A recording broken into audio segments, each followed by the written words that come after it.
Hi everyone, my name's Madi, and for this week's installment of our winter storytelling series, I will be reading Grandpa's Wisdom, an Algonquin reflection on West Nile virus and Lyme disease.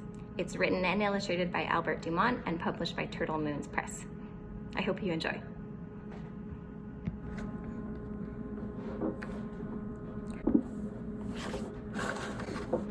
Grandpa's Wisdom, an Algonquin reflection on West Nile virus and Lyme disease. Hi, my name is Mahingan, which means wolf in Algonquin. Wolf is a wise animal. That's what my grandpa, I call him Mishomis, tells me. I am 13 years old. I was born during the time of the blackberry moon, which usually takes place around mid-August to mid-September. Have you ever explored the forest for fun and adventure? I have done so many times. I have gone to fields and forests around my community, seeking out berry patches and game, such as partridge. Sometimes I gather medicine with older relatives. I was taught that all things of the forest are special, even the insects buzzing and floating near the trees, in the shrubs, and in and over the grasses of our sacred lands. Some people see the insects of the forest as nothing more than pests, serving no purpose. The people who believe this are wrong. Birds, bats, fish, frogs, turtles, and other life forms need the insects to be here. Bugs are an important part of the food chain. Last week, a woman from the health center gave a talk to the students at my school. Ms. Commanda told the students that people, the old and young alike, could become very sick and even end up in the hospital if bitten by certain mosquitoes or ticks carrying germs that are dangerous to human health. Ms. Commanda gave each student a pile of papers for us to bring home to our parents. Each sheet gave details about West Nile virus and Lyme disease. West Nile virus is carried by a mosquito. Lyme disease is carried by infected ticks. Young ticks, called nymphs, are the size of sandflies, and adult ticks are the size of fleas. The young ticks are harder to find on your skin because they're so small. That's why nymphs can be more likely than adult ticks to bring sickness in human beings. Mishomis was very interested in the papers I brought home from school and studied them for a long time. On Saturday morning, he said, after putting the papers down, you and I are going to a visit for my hunting cabin. Early on Saturday morning, after parking his truck, Mishomis and I began the 1-kilometer walk on the bush road which leads to his hunting shack. Tall blades of grass lining some areas of the trail were heavy with the early morning dew. Leaves of numerous trees rattled and danced, urged on by a gentle wind. Birds sang gleeful songs while flying from tree to tree. All of this reassuring me that the forest is a joyful and healing place to walk in.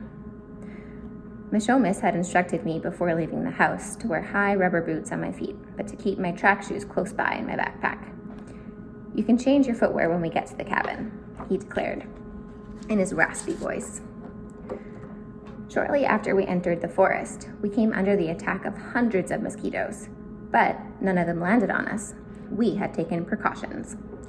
The lotion we applied to our hands and faces was prepared to keep mosquitoes away.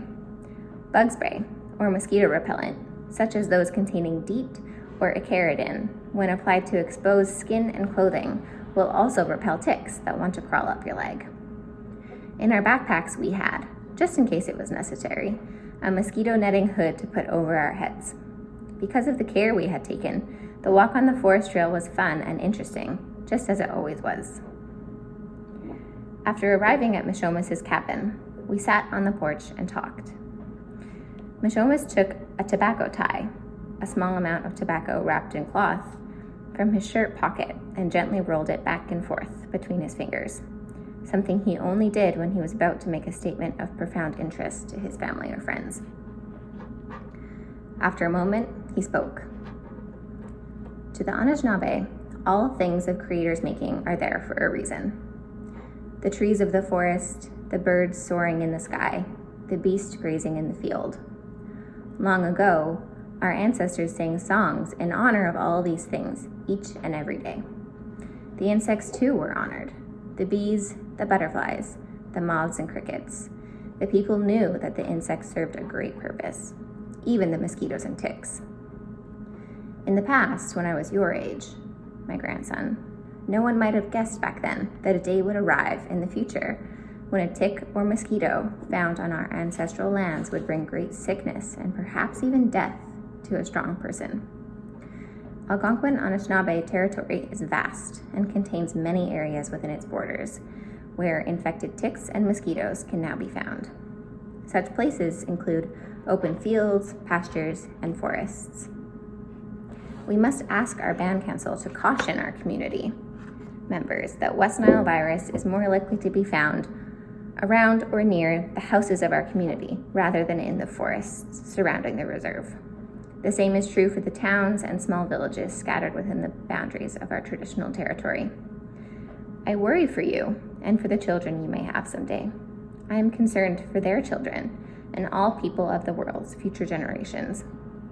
I ask myself, what next? What will we be confronted with descending on us like a plague?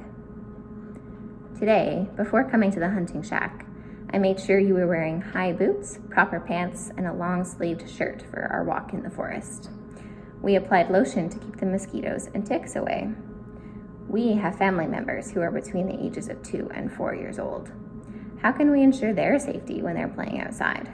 They wouldn't know a tick from an ant. After we have gone outside to walk, work, or play, where tall grasses and shrubs grow, we must carefully examine our bodies afterwards. Check between our toes, the arms and legs, and even our ears. We should have tweezers available nearby to pull off a tick of our skin if we find one. All of us should be aware of the signs and symptoms caused by the bite of an infected insect. We must encourage discussions about what we, as a people, will do to stop these diseases before they have a chance to become more common in our community. It should be talked about in schools, community halls, and at the supper table. It was clear to me what Mishomis intended to teach me as our time together unfolded. We will not allow infected mosquitoes and ticks to stop us from enjoying the outdoors. We must be careful and sensible.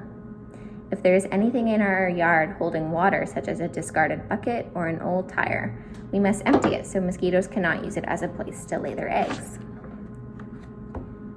Mishomis had a brother named Hector, who owns land close to the city of Ottawa. A few years ago, Hector was on his properties, splitting and piling wood for his stove. A day or two later, he saw a tick attached to his arm and removed it.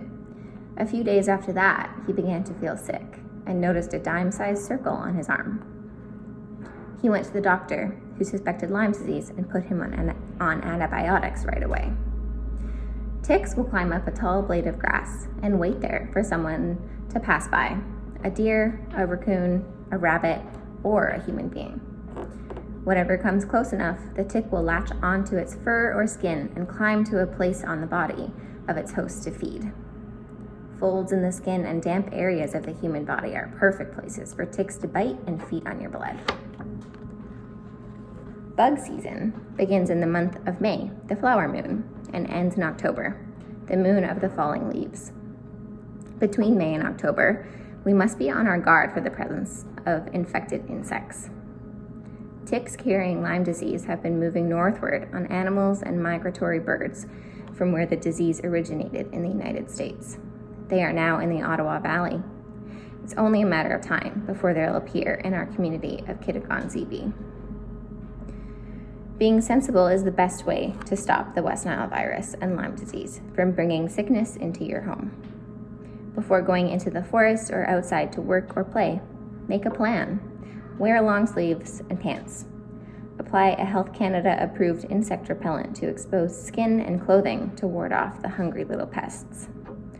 Always check yourself for ticks when you go home. Seek out the knowledge keepers, old and young, who will give you good advice, protecting you from the mosquito and the tick, who would make you sick if you were bitten by them. We must return to the wisdom and knowledge that our ancestors left us long ago to guide us. I have always enjoyed touching the earth with the skin of my feet and will continue to do it during the warm days of spring, summer, and fall. I will be on guard for signs which reveal the presence of ticks. I will be sensible and take precautions. I will do all I possibly can to ensure that my family and I can continue to explore the forest for fun and adventure, as our people have been doing for many thousands of years. Miigwech. Thank you for listening. I hope to see you soon in my community of Kitagan-Ziti.